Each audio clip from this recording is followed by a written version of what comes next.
So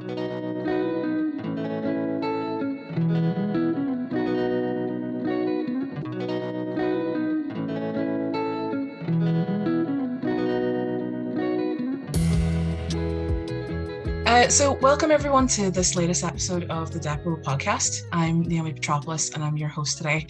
In this podcast, I'll be speaking with Amber, Pete and Rebekah about oral history, if we love it or hate it, the use of oral history in our work, as well as how our practice has changed since the beginning of the COVID pandemic. So I'd just like to start off with some brief introductions, and I'm going to hand over to the panel here. Can you tell us a little bit about yourself, who you are, where you're working, and what you're currently working on? And if we could start with Amber, is that all right? Yeah, no bother. Hi everyone, my name's Amber. I'm a second year PhD student at the University of St Andrews in Fife in Scotland, working in the Department of History, and I'm studying ex-mining communities in Fife after the miners' strike of 1984 to 1985. And I use oral histories to collect the experiences of different communities that we maybe wouldn't normally consider in ex-mining communities. So like the local LGBTQ plus society, the local migrants organisation, and other different community organisations as well. So looking forward to our chat. Pete, do you want to go next? Yeah, I'm Pete Hodson. I work as a postdoc researcher at Trinity College Dublin. The project looks at the gendered and political implications of deindustrialisation using two Northern Irish case studies, one being Gallagher's Tobacco in Ballymena, and the other being the dairy textiles trade. And before that, I was a PhD student under Sean O'Connell's supervision at Queen's. Was there between 2015 and 2019. And I've used oral history pretty much on a constant basis for the last 7 years. It's a great research methodology. I'm looking forward to today's chat. Rebekah, what about yourself? Hi, yes, I'm Rebekah Chatellier, and I'm a second year PhD student at the University of Strathclyde in the Faculty of Humanities and Social Sciences. I'm under supervision by Arthur McIver and Mark Ellis, and my project focuses on single industry towns. I'm doing a transatlantic study, a comparative study between a very small town in Scotland called Stanley and another in the United States called Bremerton in Georgia. And both of them were created around the cotton industry, around single cotton mills. So I'm looking at the deindustrialization of the textile industry and its effect on community, family, but more specifically women. And I'm using oral history methodology to help inform on the project and how it has affected people. Very cool. I'll just jump in as well with a few bits of information on my project. There's actually a wee bit of crossover between myself and Pete. Currently, obviously, I'm Naomi Petropoulos at Queen's University Belfast under the supervision of Professor Sean O'Connell as well. And I'm part of the History, Anthropology, Politics and Philosophy School. So it's a good broad range of people that I can kind of work with. At the minute, I'm actually looking at the shirt making industry in Derry City, in particular looking at women, their role in just basically their general life, how they got into the shirt factories, what life was like for them and what they went on to do afterwards. So really oral history is really the real center of my project. And it's something that I've both embraced and grappled with over the last year. So I think we'll probably get into that in our conversation. And I'm just looking forward to hearing what you have to say. Just to kind of start us off, just with a very broad and general question. Do you enjoy using oral history? Love it, hate it? What do you think? Well, personally, I love it. It's been a way of accessing working class voices and history in a way that's not possible, I don't think, to the same extent using archival sources. First used it in 2013 to look at the Belfast Dockland area, which has been hitherto neglected in academic studies. And we just tapped a really rich vein of oral history with all these working class narrators reflected on the experiences of living and working in the community.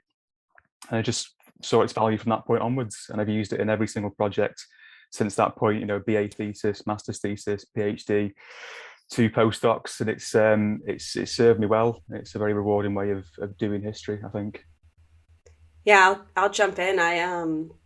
Even though I'm only a second year PhD student, I actually tailored my PhD around the methodology of oral history. That's what caught my attention to begin with, was the methodology itself. And then I went from there and found a department or a university and a supervisor who could help me achieve working a project around oral history. So I love rhetoric. I've grown up around rhetoric, and I think it's extremely important. And I find that the use of oral history allows people who otherwise don't have a voice to promote their version or their experience of historical perspectives.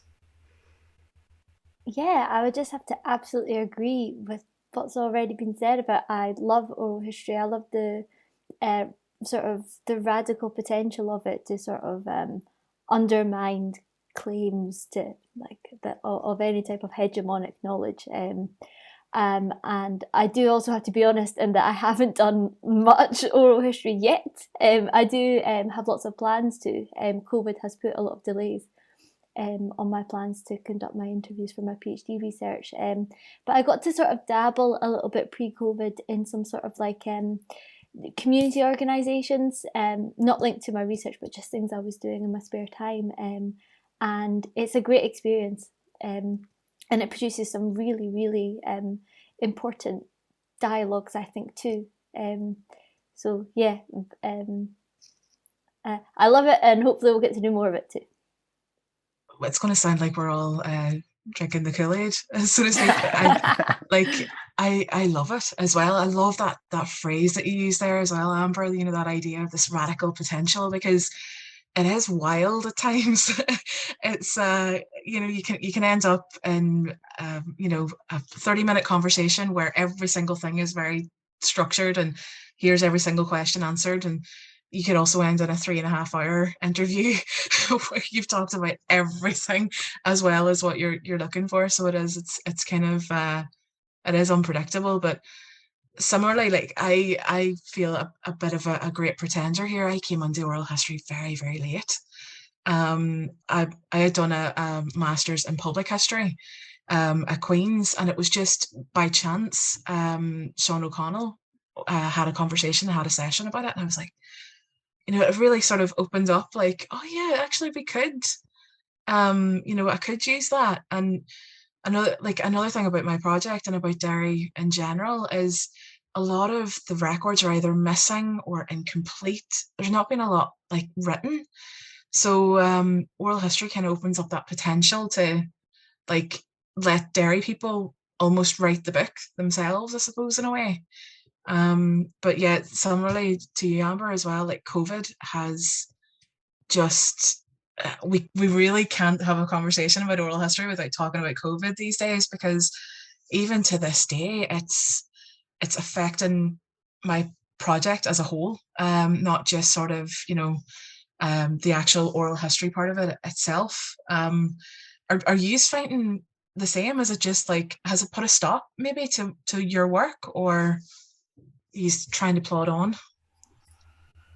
Yes, simply yes. I got my ethics approval completed within the first 3 months of starting my PhD. So I've been approved to go on with my project since about December of 2020. And since that point, I've only done maybe 3 oral history interviews, because with COVID, the only outlet to do these interviews is over Zoom or is over online. And when you're working with an older population, it's just not an accessible format for them. And because they're older, they're more vulnerable, and there's no way the university had a policy that we could not do in-person interviews. Not to mention that over Zoom, you can get a little bit of people's facial expressions and a little bit of their communication, but you're not going to get that same expressiveness that you're going to get in person. interviews. So it has put a kibosh on getting very far, and it has definitely slowed down the momentum of my project. And I started getting in touch with potential participants back in May, hoping that with things opening back up, I'd be able to. And then I haven't been able to speak to them because I've been told to be put on hold. So that momentum, and now I have to reintroduce myself and get them back on board, and then go over the COVID protocols as well of interviewing in person, if they're willing to still interview in person now that I've got approval from the university to do so. So it has created a lot of complications, and unfortunately my supervisors have been doing the hint, you could always find other methodologies to inform as well, just in case. And like I said, this is the route I want to go. I don't want to find the other methodologies. So COVID has thrown a wrench or a spanner, as they like to say in the UK, in the works. I've been in a really similar situation, Rebekah, where had sort of planned overall to start the oral history interviews at the start of this academic year in September. But I was sort of, with COVID, I was sort of given a bit of a choice where I could go and conduct these interviews virtually if I could get people to agree to take part in them in this way. But I interview, or I hope to interview, community groups. And so a big part of what I want to, it's kind of, it's similar to you with the age thing, Rebekah. With me, it's what I want is a group of people together, and I want to see how those different, how people bounce off each other, how the being in, and I'd like to ideally go to their community centre as well, to be in their space, to see, what type of dialogues and texts that us all being in that room together will produce. So, I mean, I feel very fortunate in a sense to be given the choice at all, because I'm early on enough in my PhD to have the choice.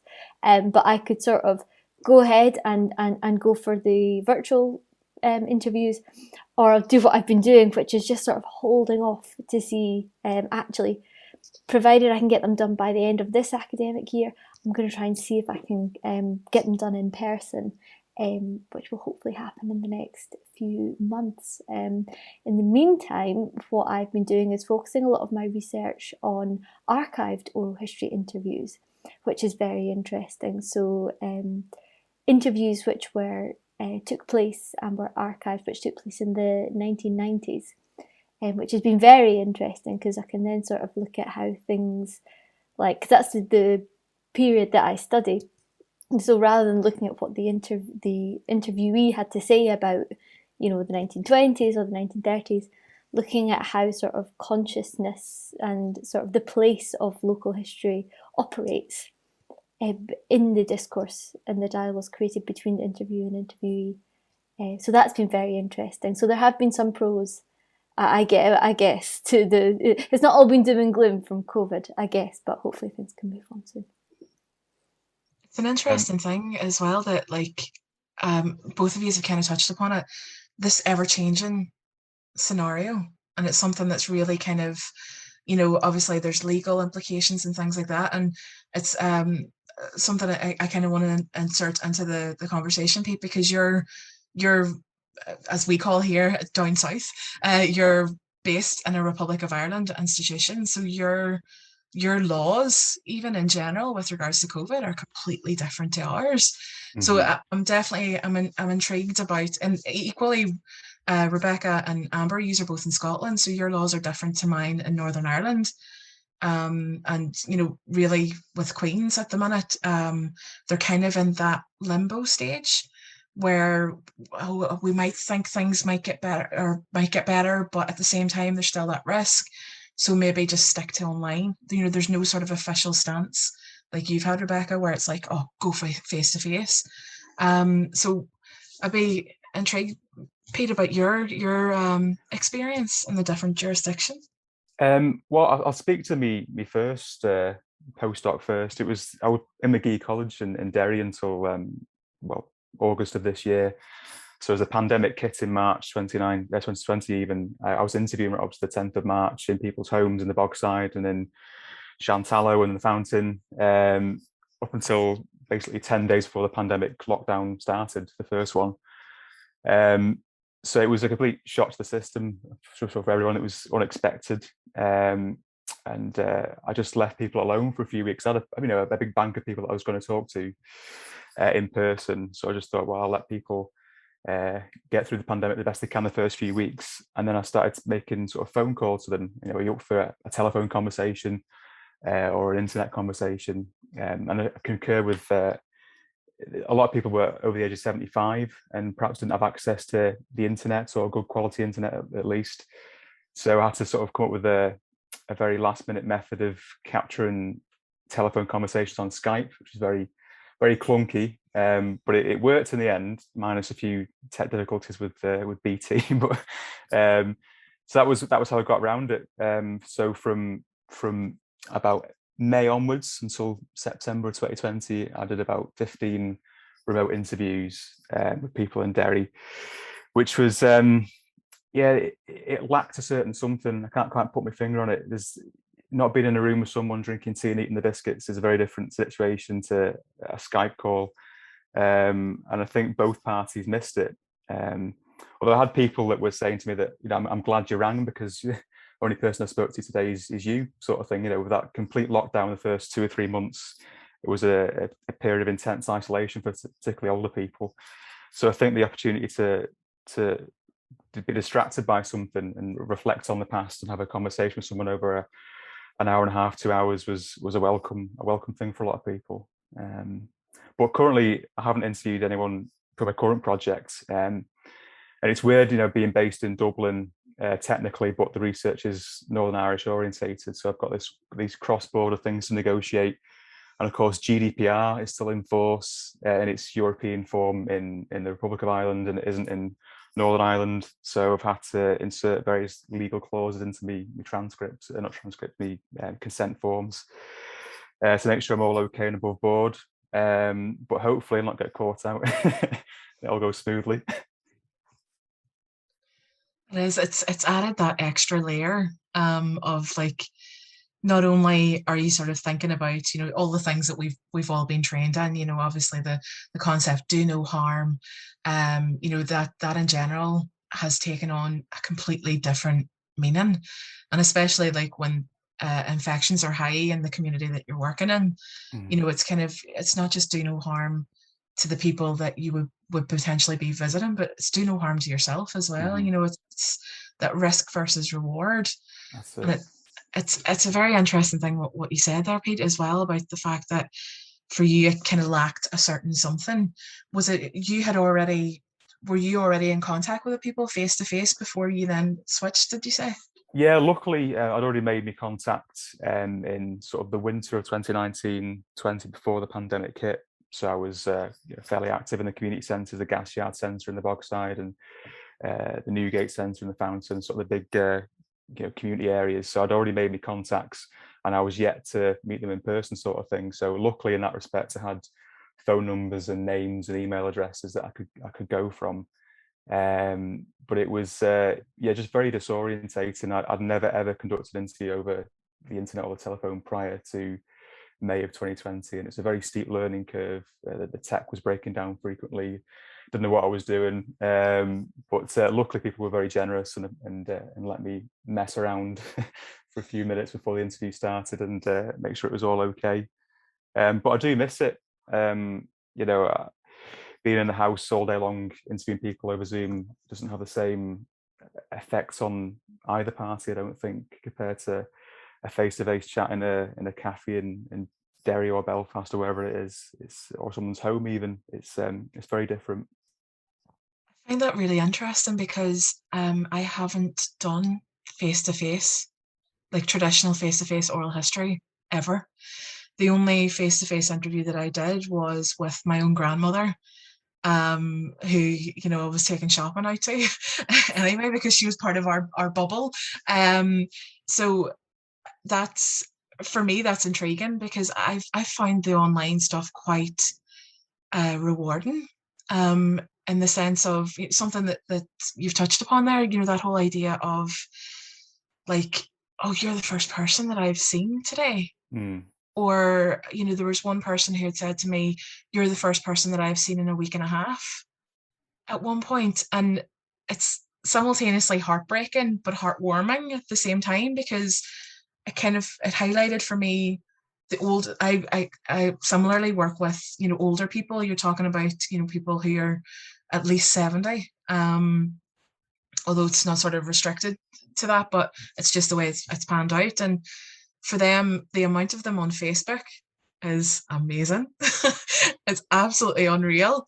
You know, it's one of those things where I think, certainly what I have found with the shirt factory workers that I'm working with, their embracing of technology was sped up by COVID. And as a result of it, it was like, oh, you want to do an interview? No, don't be ringing me. Call me through Facebook Messenger, or I'll get, you know, my daughter can set me up on Zoom. I'll get you a Zoom conversation. A lot of the times you end up looking at forehead and above, you know, if they're using their phone or something. But, you know, there's enough in the moving of up and down that you can kind of pick up what they're saying. So I find it quite rewarding, but I recognize at the same time that it's very foreign for people who have done oral history before, whereas this is almost my normal. I don't know how the rest of you feel, because I know, Amber, you're quite early on in your oral history journey as well. And like, Rebekah, have you done many face-to-face oral history interviews before COVID? I wouldn't say I've done any sort of official face-to-face oral history interviews before COVID as part of a project. But just based on some of my own life experience and my own conversations I've had with people, I've done things that are very similar, whether it was part of a project or whether they were consent forms or whatnot done. And I do find that there is a difference in openness from if you are sitting in someone's sitting room having, you know, tea and cake to being online. There's a lot of an overlap. There's a lot of communication lost, but I do appreciate the ability to be online, the ability to have that access. And even though I've been given the go-ahead to continue my project in person, there were lots of caveats that were put on that. So I'm still offering the opportunity to be on Zoom or on a phone call if that's what they want. I still have certain parameters to consider if I am going to go in person to interview someone, because legally we cannot ask them to confirm that they're vaccinated or confirm that they've taken a lateral flow or anything. So there are risks to myself and someone else, because no matter if I'm being careful, I don't know if the participant is being careful, and I'm not allowed legally to ask if they're being careful. So Zoom, I think, still, or phone calls, audio, still provides an avenue, but there is I think, a comfortability factor that you lose over Zoom when you have that distance of person, that distance of place, than if you are in someone's home or in a cafe and natural conversation occurs, especially with the break in microphone, the way Zoom likes to cut one person off or another if you simply laugh or say uh-huh. But there are benefits to it. It helps with transcribing. It helps with having that backup audio file. And so there are benefits, and there are also backsides to it. Yeah, I would completely agree, Rebekah. I'm in a very similar position where the interviews that I'd done before were part of just sort of like community local oral history project type thing, very informal. I think what I only did 2 or 3, and I think one of them I couldn't even get a hold of a recorder, so like I just took some notes, very relaxed, but a completely different experience. I imagine too. I've not conducted any virtual oral history interviews, but I've been talking to a lot of people over various virtual platforms, and it's just a very different experience. Something which I found was very specific to in-person interviewing when I did do it was that you all of you in the room, you sort of pivot around the formal thing which is to happen, which is me, I'm going to come in, and then quite often I would have somebody else from my community organisation would come with the camera to record. And we will pivot around this formal thing that is to happen. But around all of that was quite often, when we weren't recording, was quite often when a lot of really interesting dialogue came out, which I possibly didn't have recorded. But, you know, I could say, would it be okay if I took a few notes and included this in the little thing that I'm writing about this? And they would say, of course. So it's just a completely different, possibly similar to what you guys were saying, where there are pros and cons, but it's just a very different setup. You know, completely. I want to say incomparable, because you can only operate within. You've only got that recorded bit, if that makes sense. You've not got everything around it. But yeah. If I may just add as well, one thing that occurs to me is there's very little room for silence when you're on a phone or if you're online. And there's a lot of communication that happens in that silence, but you just don't get it over a phone call or over Zoom, because there's that pressure of no one's speaking. Are you still there? Is that okay? You know, there's that pressure to fill that space. Whereas if you're sitting with someone in person, that silence is allowed. Yeah, so that is a form of communication that is missing.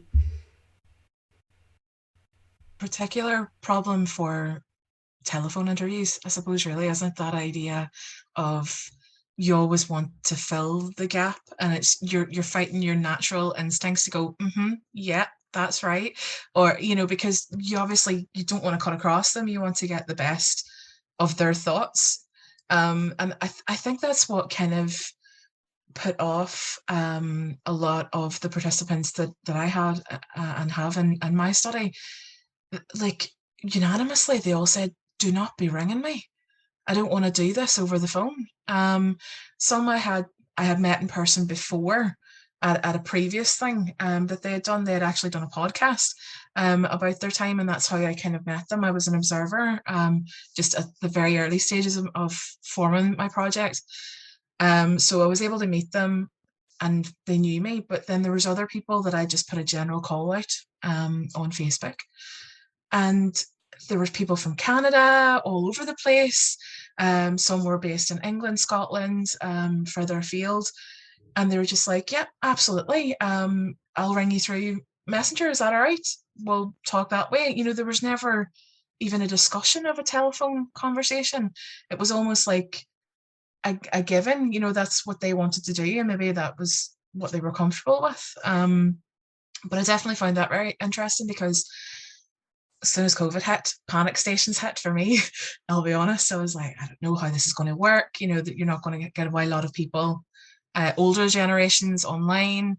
How's it going to work on the telephone? Equipment, all these different considerations that were, yes, sort of there in a face-to-face interview, all of a sudden became heightened for me. And, you know, like I say, my project, there was a month of panicking and looking at technology and trying to find, you know, all these different solutions and what will work best. And then I end up falling back on something as simple as Facebook Messenger and a screen recorder, and it did the job. And am I alone in that? Am I the lone worrier or panicker, or were yous the same? I possibly should have been more on your kind of wavelength, Naomi. I naively assumed that by the time it came to me conducting my field research that, you know, maybe we wouldn't necessarily be through it, but, you know, things like community hubs and whatnot will all be set back up, which was very, very naive of me.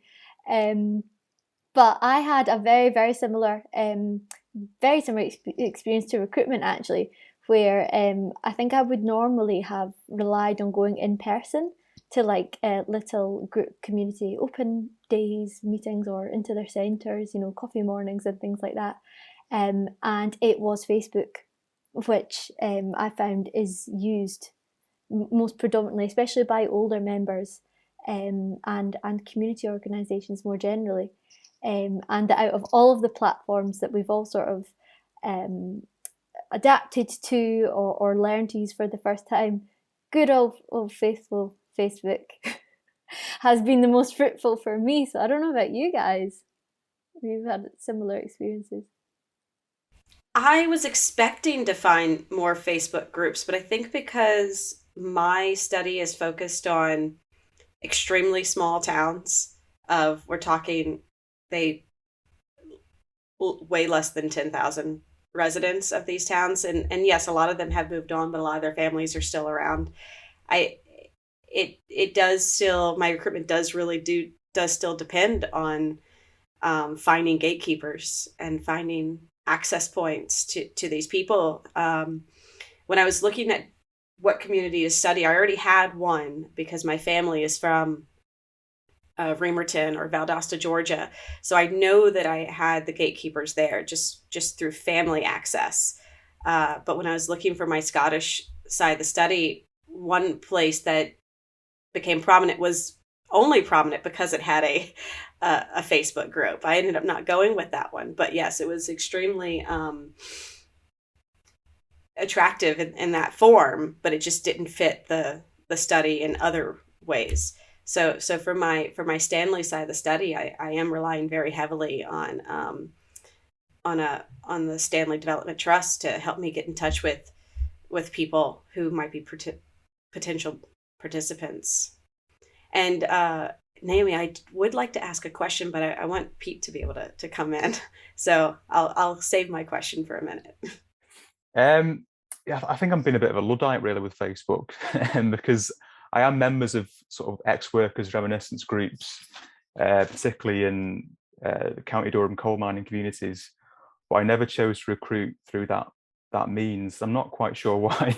I always prefer going into a place in person, sort of walking into a working men's club or a community centre and sounding people out that way, as opposed to going through Facebook. And perhaps it's just me being very old-fashioned, but that's just the way I've worked. And I perhaps, given the changes in the last 18 months, I'll have to change that viewpoint, because I think the days of that are perhaps over, and you need to create more virtual contact initially to reassure people about the project and your aims. So yeah, need to get yourself moving. So if it's okay, I guess I can jump in with my question. And it's more sort of a theory and practice or psychology question that I'm rather intrigued about, since we have moved so many of our interviews online to Messenger or Zoom, where in person or phone conversation interviews, you don't see yourself. But over Zoom and Facebook Messenger, you do see yourself. And yes, I acknowledge that there's the ability to turn your camera off where you don't see yourself, but most people don't choose to do that. And do you think it changes the response that you're getting from people, the natural responses, because it creates more of this self-consciousness where people are self-aware with them staring at themselves? We don't speak to other people in conversation looking at a mirror, and now we do. That is a good point, actually, and it's something I found myself reflecting on, because in the initial couple of interviews that I had done through Zoom, obviously you can see yourself, and I found myself being exhausted. And I know that sounds ever so dramatic, but it's that kind of feeling that you are naturally, we self-regulate anyway. Like when we're having conversations, if we were having conversations with participants face to face, we would kind of obviously try, keep a neutral stance or whatever, as much as that's possible, just to try and allow them to tease out these ideas. But all of a sudden, like, naturally, I'm the kind of person that if I'm thinking something, it's on my face. Like, my face is the loudest part of me, which is like probably a problem. But I became very aware of, I was looking at myself, and if they said something that was particularly like, ooh, that's very different to the way that I think, or very different to our way of thinking now, I found myself shooting myself a look, first of all, on screen and saying, right, face, shut up. So it was kind of, I think that's why I was so tired, because there was the ordinary self-regulation that we do on top of then seeing myself and realizing that it's their story and my reaction to their story could have that effect. So it was almost like interviewing myself and them at the same time. I don't know if that's maybe an over dramatic way of putting it, but certainly I didn't really get that from the participants. I didn't really feel that they were looking at themselves. Maybe one or two made a comment of, oh, I did my hair for this, or, something like that, because they were like, I'm going to be on screen. Even after me explaining, I'm using the audio. It's just the fact that I can see you, don't worry about it. I'm not going to be like plastering this on the town centre, and saying, look at this person. She's done her hair for this interview. So I didn't really get that from the participants, but certainly from my own perspective and my own practice, I was very, very aware. And I think it made it harder than it maybe should be if it was face to face. No, sorry, it was a bit of a rant there, a bit of a train of thought, but I don't know if you were thinking the same or what your experience is. Yeah, I don't think it was a rant at all. I thought it was a really good point. It made me think of something that's going to sound very pretentious, but bear with me. But I think that possibly having to deal with these sort of new ways of communicating, it possibly brings into perspective how the media that we use to communicate, any media, is going to have some sort of determining role in the type of text that's produced. So if I'm to, I think that possibly, like, say, phone is so integrated into how we communicate, but we don't think of the self-regulating that we do when we pick up the phone to speak to someone. Like, we put on our best phone voice, but I mean, I do it subconsciously. Whereas I would completely agree when we're doing this new thing where, as you say, Naomi, you're talking to someone whilst essentially looking in a mirror. You're very heightened to how that's impacting the type of dialogue or visual and kind of verbal as well, the type of dialogue that's producing. So I feel like, as with quite a few things, the pandemic's kind of brought into kind of perspective or into full view the absurdity, or if you like, of quite a lot of things that we do day to day, and just like how we talk to each other, how we move about in bits and pieces. So I thought it was a really, really good point. Yeah. I kind of want your participant who had done her hair. I'd like to I'd like to broadcast it everywhere for her sake. That's so sweet. Pete, what's been your experience of it? Say again, sorry, Naomi? Have you haven't done that? Have you done any like Zoom interviews? I've not actually. No, it's all been Skype and telephone. It just kind of chanced upon it really, because the tech was such in a stage of infancy at this point. Because I was interviewing for a short period between May and September of 2020. And I was using a very old laptop that didn't quite have faith in to conduct a stable Zoom or Skype video interview. So I just thought the telephone was a natural choice. And some people that I were interviewing didn't actually have internet access in the first place. So I just ran with this method, thinking it was the perfect one, and it probably wasn't in retrospect. But yeah, certainly think the telephone took some pressure off in terms of silences. I don't know, I found it more easy to deal with silences on the telephone than I was on the video. But I also missed the non-verbal cues, people, raising their eyebrows or shaking their head or whatever it was. You do miss that. You do miss an essential quality of oral history, which is the non-verbal element, which again is very hard to capture in a transcript too, unless you go to real, forensic metadata methods. But yeah, it was. I wouldn't choose to do it again. Put it that way. I would, at this point in time, for my new project, I would choose to do. If I can't do it in person, I'd choose Zoom or Skype video interviews rather than the telephone. Rebekah, what's been your experience? Because that was like a brilliant thought, a brilliant question as well. Have you found that kind of that psychological impact on yourself or your participants, or any of the work that you've done even? I definitely find the psychological impact on myself, which is probably why I came up with the idea that this is probably affecting my participants as well, because I do self-regulate and I have the same facial issues, and it has gotten me in trouble.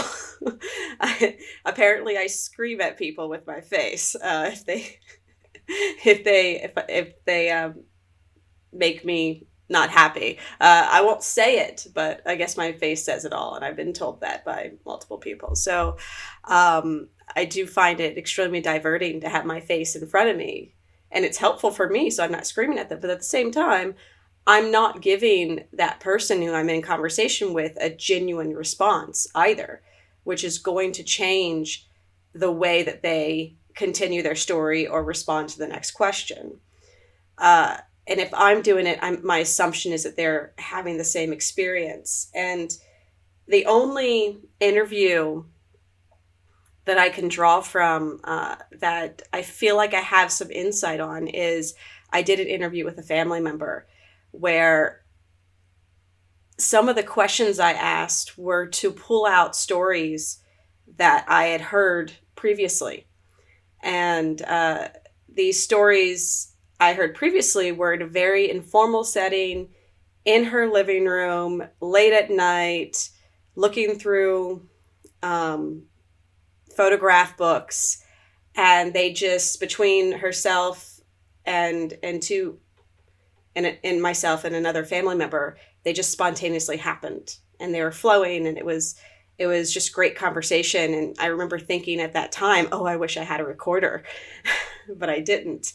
And so I was trying to sort of capture a little bit of that when she did agree to be interviewed, and I was unable to, because she was extremely conscious of the fact that she was being interviewed, that she was being recorded. In fact, at one point, she drew, more than one point, she drew attention to it. There was one story in particular where she began the story and then stopped and said, "Are you sure you want me to tell this? Are you sure you want this recorded?" And I was like, "Absolutely, please continue." So that's the only experience so far that I have a direct comparison between that comfortability in the home and with familiars, being an insider in that world, and then suddenly becoming an outsider with this barrier of not only space, because of course the Atlantic was between us, but also this barrier of that comfortability of the mirror in front of your face for both of us, that constantly is reminding us that we're not just in conversation, that we are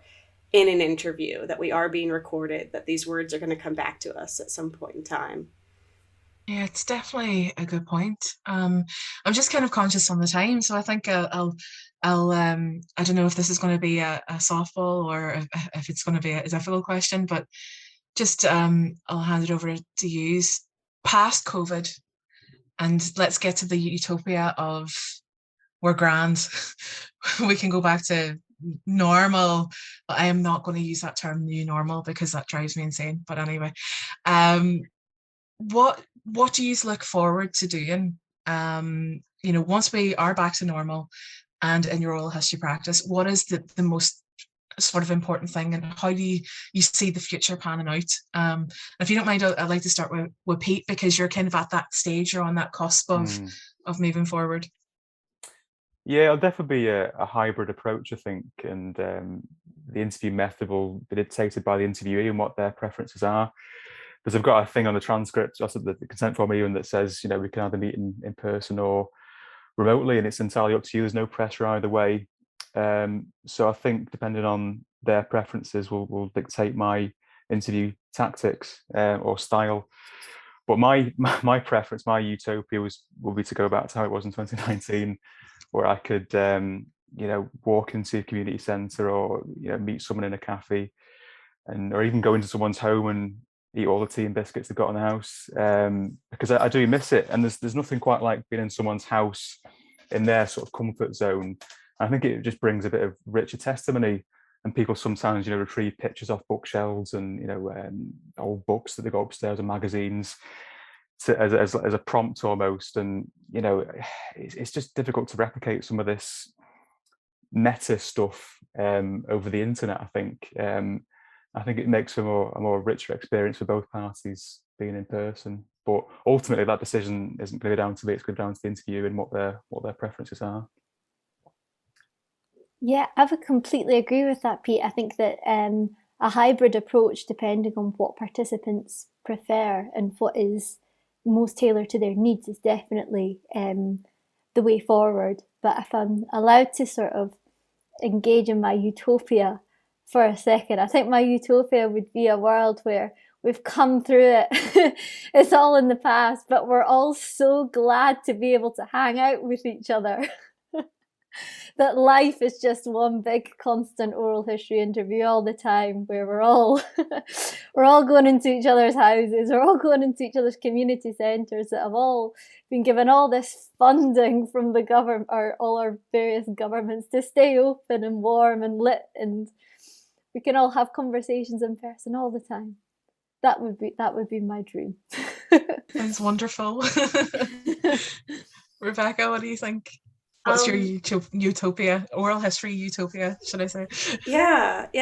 Well, practically, there will be that hybrid approach, and I think I'll have hopefully a better chance with my Scotland side of the study, and getting closer to that normal, closer to that in-person interview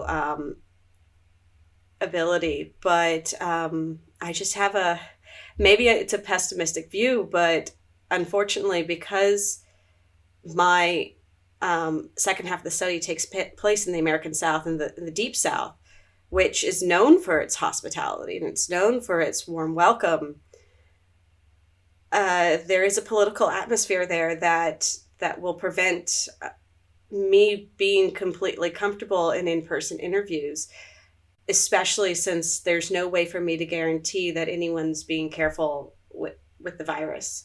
So that'll put extra pressure on that side of the interview process for me, even though I do plan to travel back to the States to do a lot of that research and to work in the archives. There will be that extra pressure that wouldn't have been there pre-pandemic. So, and I don't see it disappearing.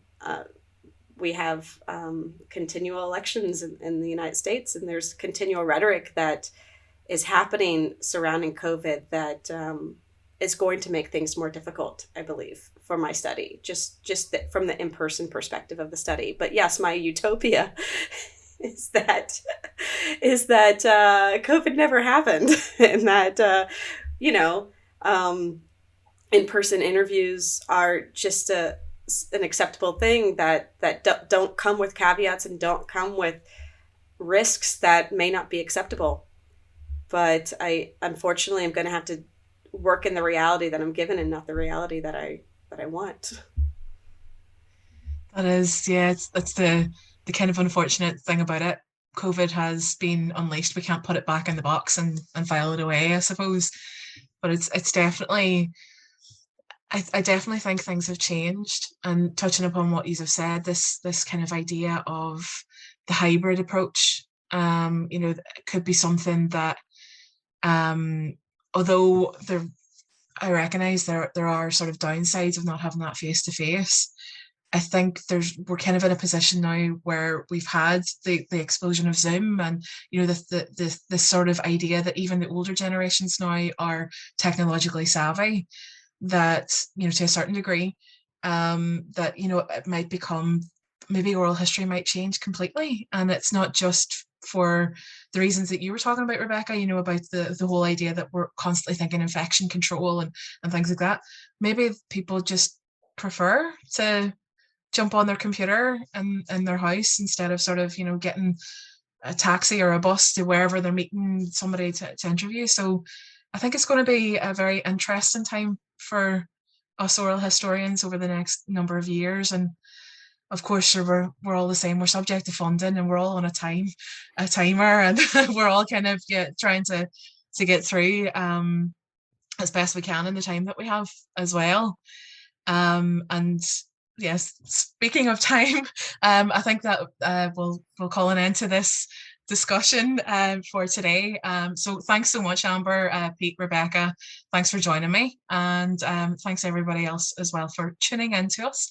And of course, tune into the next episode as well. Thank you. Naomi. It's been Right. great. Thanks. Yeah, thanks for having us. Great Really. discussion. Thank you. Honestly, I could have spoke like all day. Like I think you can though, because there's so many different things, isn't there? Like